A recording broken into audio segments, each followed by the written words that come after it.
なんですか？モズです。あ、モズですか？あ、飛んだ。今後の音が綺麗ですね。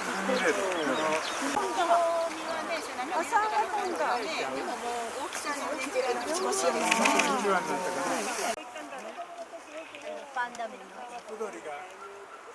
あ、黒いね。ムクドリですね。ごめん。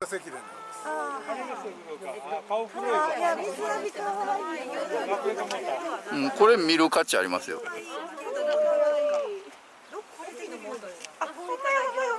あ、でも見れますね。魚食べてる。お魚さんしてる。一番端っこね。すごい色やな。すごいな。でもこれはゴールデンウィッチですね。だから。ちょこちょこです。見てください。か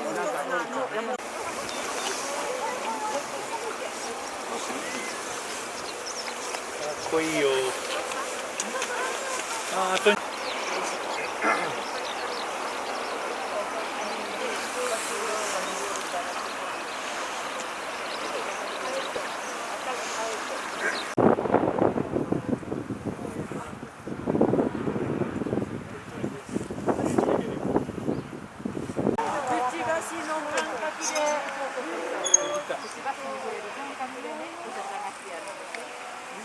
僕はこんなやったら足長いかな思ったら意外と短いね。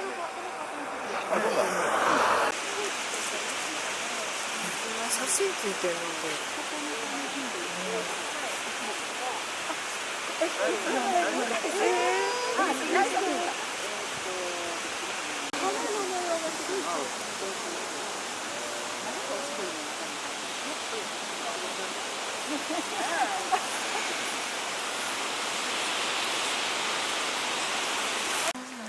あのあたり。